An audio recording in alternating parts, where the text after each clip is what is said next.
आज की practice set 14 में हम विज्ञान यानी कि साइंस के प्रश्नों पे चर्चा करेंगे। देखिए बहुत सारे लोगों को डिमांड आ रही थी कि सर विज्ञान के प्रश्नों पे भी चर्चा कीजिए। तो देखिए आज का जो मल्टीपल चॉइस क्वेश्चन वाला जो ये वीडियो है, ठीक है, बहुत इंपॉर्टेंट है आपके सब एग्जाम के लिए। सारे प्रश्नों के आप जो है उत्तर कमेंट बॉक्स में बताते चलिएगा और ये टेस्ट जो है एक एक प्रश्न को ध्यान सुन के उसके आंसर बताते रहिएगा। लास्ट में टेस्ट देने के बाद अपना स्कोर बताइएगा कि आपने टोटल क्वेश्चन में से कितने प्रश्न सही किए हैं। और देखिए जो लोग हैं वो चैनल को सब्सक्राइब कर लेंगे, साथ में बेल आइकन प्रेस कर देंगे ताकि इस चैनल पे आने वाले सभी वीडियोस के नोटिफिकेशन आपको ऑटोमेटिक मिल जाए। वीडियो को लाइक और शेयर भी कर लीजिएगा, ठीक है। तो चलिए शुरू करते हैं। देखिए पहला जो हमारा विज्ञान का प्रश्न है यह है कि लाफिंग गैस का रासायनिक नाम क्या है। उत्तर बताइए। प्रश्न है लाफिंग गैस का रासायनिक नाम क्या है। तो देखिए जो आपका रासायन लाफिंग गैस है इसका रासायनिक नाम है नाइट्रस ऑक्साइड और नाइट्रस ऑक्साइड का केमिकल फार्मूला होता है N2O। याद रखिएगा नाइट्रस ऑक्साइड को हम लाफिंग गैस कहते हैं और इसका केमिकल फार्मूला यानी कि रासायनिक सूत्र होता है N2O। दूसरा प्रश्न है कि पीतल यानी कि जो ब्रास होता है ये किसकी मिश्र धातु होता है। उत्तर बताइए।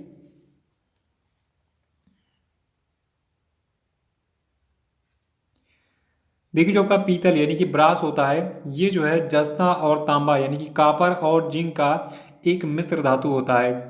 याद रखिएगा पीतल जो होता है ये कॉपर यानी कि तांबा और जिंक यानी कि जस्ता का जो है एक मिश्र धातु होता है, यानी कि कॉपर और जिंक को मिलाकर हम बनाते हैं पीतल यानी कि ब्रास।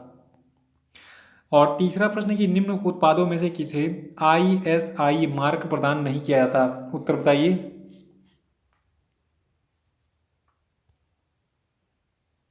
देखिए ये सभी प्रश्न जो है ये रेलवे की परीक्षा में पूछे गए हैं, चुनिंदा प्रश्न हैं और ये मैक्सिमम टाइम रिपीट होते रहते हैं। देखिए आप बता दूं जो आपका बिस्कुट होता है, ठीक है, तो बिस्कुट पे ISI मार्क नहीं होता है, इसको ISI मार्क नहीं दिया जाता है। बाकी जो आपका विद्युत सामग्री है, होजरी के सामान होते हैं, कपड़े होते हैं, इन सभी पे ISI मार्क जो है इनको प्रदान किया जाता है, ठीक है।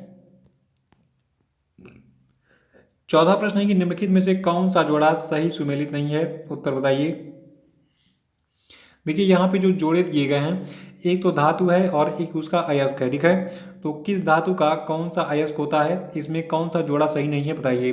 तो एक तरफ इधर अयस्क है और इधर धातुओं का नाम है, तो उत्तर बताइए कौन सा जोड़ा सुमेलित नहीं है। देखिए ये भी रेलवे का ही प्रश्न है, इसको मैंने कॉपी किया है। देखिए आप बता दूं जो आपका तांबा होता है तो इसका अयस्क हेमेटाइट नहीं होता है, ठीक है। हेमेटाइट जो है ये लोहे का अयस्क होता है। बाकी एल्यूमिनियम का अयस्क बॉक्साइट होता है, थोरियम का अयस्क मोनोजाइट होता है और यूरेनियम का अयस्क पिच ब्लेड होता है, ठीक है। और पांचवा प्रश्न है कि अम्लीय वर्षा यानी कि एसी रेड में प्रायः अधिक मात्रा में क्या पाया जाता है। उत्तर बताइए। देखिए जो आपका एसिड रेन यानी कि अम्लीय वर्षा होता है तो इसमें पाया जाता है आपका सल्फ्यूरिक अम्ल, ठीक है। सल्फ्यूरिक अम्ल का केमिकल फार्मूला क्या होता है, इसका केमिकल फार्मूला होता है H2SO4, ठीक है। तो H2SO4 को हम क्या कहते हैं, सल्फ्यूरिक अम्ल। और अम्लीय वर्षा जो होती है यानी कि एसिड रेन जो होता है इसमें प्रायः अधिक मात्रा में H2SO4 ही पाया जाता है। छठा प्रश्न है कि आधुनिक शक्तिशाली चुंबक किससे बनाए जाते हैं। इसका उत्तर बताइए। देखिए प्रेजेंट टाइम में जितने भी शक्तिशाली चुंबक हैं, ठीक है, ये बनाए जाते हैं लोहा, कोबाल्ट और निकिल के मिश्र धातुओं से, ठीक है। तो लोहा, कोबाल्ट और निकिल के मिश्र धातु से बनाए जाते हैं वर्तमान के जो आधुनिक शक्तिशाली चुंबक हैं यानी कि मैग्नेट है। देखिए रेलवे में अगर आप मतलब रेलवे का एग्जाम देने जा रहे हो तो मैग्नेट का ये जो मैंने बताया है प्रश्न इसको याद रखिएगा। सातवां प्रश्न है कि निम्नलिखित में से कौन सी मद कवक से तैयार की जाती है। बताइए। कवक को देखिए अंग्रेजी में हम कहते हैं क्या, फंजाई यानी कि फंगस, ठीक है। तो FUNGI स्पेलिंग होती है। तो बताइए जल्दी से कि निम्नलिखित में से कौन सी मद जो है ये कवक से तैयार की जाती है। देखिए जो कवक यानी कि फंजाई होता है इससे तैयार करते हैं हम पेनिसिलिन। और पेनिसिलिन क्या है, पेनिसिलिन जो है ये एक एंटीबायोटिक है। और देखिए एक कवक है जिसका नाम होता है पेनिसिलियम नोटेटम। क्या नाम होता है, पेनिसिलियम नोटेटम। तो पेनिसिलियम नोटेटम नोटेटम से हम प्राप्त करते हैं पेनिसिलिन।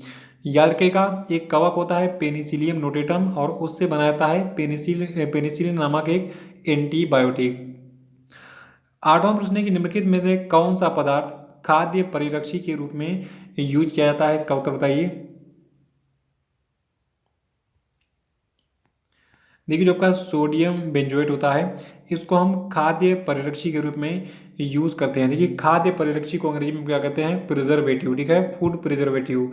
यानी कि जो खाने पीने की चीज़ें होती है, देखिए आपने बहुत सारी अचार मुरब्बे जो भी होते हैं, मतलब उन सब में कुछ कंपोनेंट ऐसे मिलाए जाते हैं जो आपने देखा होगा डिब्बे पे लिखा भी होता है। फूड प्रिजर्वेटिव की मात्रा कितनी परसेंट है, 0.003%, ठीक है। तो कुछ मात्रा में वो उचित मात्रा में मिलाए जाते हैं, जैसे एक रेशियो होता है कि 1 किलो में इतना मिलाना है, और उसको मिलाने के बाद जो खाने पीने की चीज़ें हैं वो ऐसी जो है पैकिंग में पड़ी रहती हैं, ख़राब नहीं होती हैं।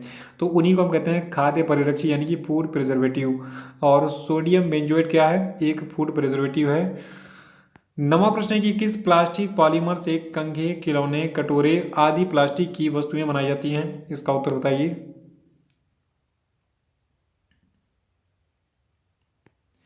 देखिए ये प्लास्टिक आपका है पॉलीस्टाइरीन, ठीक है, याद रखिएगा। पॉलीस्टाइरीन नामक एक जो है पॉलीमर होता है, तो इस पॉलीमर से जो है कंघे बनाए जाते हैं, खिलौने, कटोरे आदि प्लास्टिक की वस्तुएं बनाई जाती हैं। 10वां प्रश्न है कि सिरका यानी कि जो आपका विनेगर होता है, तो ये जो है किसका वाणिज्यिक नाम है।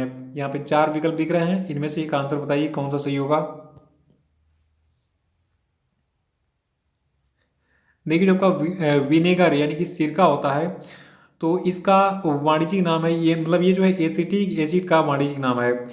एसिटिक एसिड क्या होता है, देखिए इसका केमिकल फार्मूला होता है CH3COOH। फिर से सुनिए, देखिए जो आपका सिरका यानी कि विनेगर होता है, ये एसिटिक एसिड का जो है यानी कि एसिटिक अम्ल का वाणिज्यिक यानी कि कॉमर्शियल नाम है। यानी कि जो आपका एसिटिक एसिड है ये सिरके के नाम से बिकता है मार्केट में। सिरका कई चीज़ों से बनाता है, गन्ने का या फिर कई सारे फलों से सिरके बनाते हैं। एक एप्पल साइडर विनेगर होता है जो कि आपके सेहत के लिए बहुत ही अच्छा होता है। तो ऐसे बहुत सारे विनेगर बनाए जाते हैं कई सारे फलों से या फिर कई सारे जो आपके फ्रूट जूस होते हैं उनसे, ठीक है। तो एसिटिक एसिड की हम बात कर रहे हैं। एसिटिक एसिड को जो है सिरका हम कहते हैं, सिरका जो है इसका वाणिज्यिक नाम होता है। और एसिटिक एसिड जो होता है इसका केमिकल फार्मूला है CH3COOH। 11वां प्रश्न है कि भोपाल गैस त्रासदी किस गैस के रिसाव के कारण हुई थी, उत्तर बताइए इसका। देखिए जो आपका भोपाल गैस त्रासदी है, ये जो है मिथाइल आइसोसाइनाइड नाम के एक गैस के रिसाव के कारण हुई थी, याद रखिएगा। भोपाल गैस त्रासदी जो है ये मिथाइल आइसोसाइनाइड नाम के जो है एक गैस के रिसाव के कारण हुई थी। 12वां प्रश्न है कि कौन सी गैस एक्वा लंग्स में गोताखोरों को सांस लेने के लिए मिलाई जाती है, आंसर बताइए। देखिए ये गैस आपकी हीलियम है, याद रखिएगा। जो आपकी हीलियम गैस है ये जो है एक्वा लंग्स में गोताखोरों को सांस लेने के लिए मिलाई जाती है। गोताखोर कौन होते हैं, समंदर में आपने देखा होगा बहुत सारे ऐसे लोग होते हैं, कुछ मास्क वगैरह लगाते हैं, पीछे एक सिलेंडर बांधते हैं और उससे वो ऑक्सीजन वगैरह लेते रहते हैं। तो उसी की बात हो रही है, ठीक है। तो वो जो जब पानी के अंदर घुसते हैं तो उनको मान लीजिए ऑक्सीजन चाहिए सांस लेने के लिए, क्योंकि हमारे पास गिल्स वगैरह नहीं है मछलियों की तरह कि हम वहाँ से जो है उससे सांस ले सके, क्योंकि हम नाक से सांस लेते हैं। तो वही बात हो रही कि जो आपका हीलियम गैस होता है ये एक्वा लंग्स में गोताखोरों को सांस लेने के लिए मिलाया जाता है। 13वां प्रश्न है कि कैथोड किरणें किसकी धारा होती हैं, उत्तर बताइए। देखिए जो आपकी कैथोड किरणें होती हैं ये इलेक्ट्रॉन की धारा होती है, किसकी होती हैं, इलेक्ट्रॉन की। याद रखिएगा कैथोड किरणें इलेक्ट्रॉन की धारा होती हैं। 14वां प्रश्न है कि निम्नलिखित में से कौन नाभिकीय रिएक्टर में ईंधन के रूप में काम करता है, उत्तर बताइए।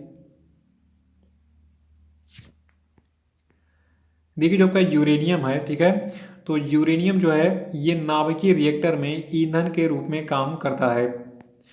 15वां प्रश्न है कि गोबर गैस में कौन सा अवयव पाया जाता है, उत्तर बताइए।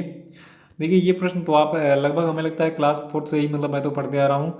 आपके स्टैंडर्ड मतलब किस बोर्ड से थे ये डिपेंड करता है कि आपको उसमें बताया गया हो कि नहीं। देखिए गोबर गैस के बारे में तो मुझे लगता है कि बचपन से ही पढ़ाया जा रहा है, और वहाँ पे ये चीज़ बताया भी गया होगा कि गोबर गैस होता है इसमें मेथेन पाया जाता है, और मेथेन का जो केमिकल फार्मूला होता है ये आपका होता है CH4, ठीक है। तो गोबर गैस में मेथेन पाया जाता है, मेथेन का रासायनिक सूत्र होता है CH4। 16वां प्रश्न है कि जंग रोधी इस्पात में कौन सा पदार्थ मिलाया जाता है, उत्तर बताइए। देखिए इस्पात यानी कि लोहे को जो है जंग रोधक बनाने के लिए उसमें क्रोमियम और निकिल को मिलाया जाता है, ठीक है।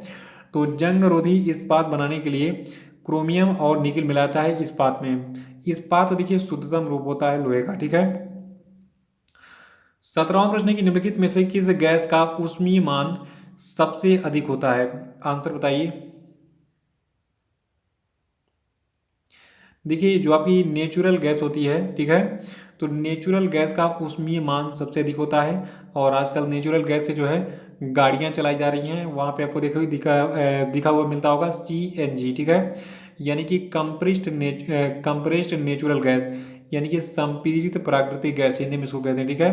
तो CNG का पूरा नाम क्या है? CNG यानी कि कंप्रेस्ड नेचुरल गैस, और हिंदी में क्या कहेंगे इसको? संपीड़ित प्राकृतिक गैस।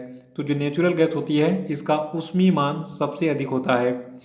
18वां प्रश्न है कि यदि एक बर्फ के टुकड़े को समान रूप से भरे अल्कोहल और जल वाले गिलास में डाल दिया जाए तो ये किस में तैरेगा? ये प्रश्न तो मुझे लगता है कोई ऐसा एग्जाम नहीं पूछा होगा भारत में इसमें ना पूछा गया हो। उत्तर बताइए कि यदि एक बर्फ के टुकड़े को जो है समान रूप से भरे अल्कोहल और जल वाले गिलास में डाल दिया जाए तो ये किस में तैरेगा? यानी कि एक गिलास आपका ये है, दूसरा गिलास आपका ये है, दोनों में एक में अल्कोहल इतना भरा हुआ है और समान मात्रा में इसमें दूसरे वाले में जल भरा हुआ है। तो अगर अल्कोहल में और जल में दोनों में जो है हम क्या डालें? उसमें जो है बर्फ के टुकड़े डालें। तो प्रश्न क्या पूछा जा रहा है कि अल्कोहल और जल वाले गिलास में डाला जाए तो वो किस में तैरेगी? यानी कि ये बर्फ का टुकड़ा पानी में वाले में तैरेगा या फिर अल्कोहल वाले में? उत्तर बताइए। देखिए बहुत सारे लोग शराब पीते होंगे, यानी दारू पीते होंगे, अल्कोहल पीते होंगे, उनको इसका आंसर पता होगा कि जब वो दारू में बर्फ़ डालते हैं तो वो तैरती है कि डूब जाती है। तो कितने लोग शराब पीते हैं कमेंट बॉक्स में जरूर बताएं। अगर पीते हैं तो देखिए ये बहुत गलत बात है, छोड़ देनी चाहिए, शराब अच्छी चीज़ नहीं होती है, ठीक है। देखिए इस प्रश्न का सही उत्तर होगा जल में, ठीक है। अगर आप दारू की बोतल में, मतलब दारू का जो गिलास होता है शराब का, तो उसमें अगर आप बर्फ़ के टुकड़े डालेंगे तो उसमें जो है बर्फ़ जो है ये नीचे तलहटी में बैठ जाएगा। लेकिन अगर आप वही पानी में डाल दें तो पानी में बर्फ़ के टुकड़े जो है ये तैरते मिलेंगे आपको, ठीक है। इसको आप याद रखेंगे।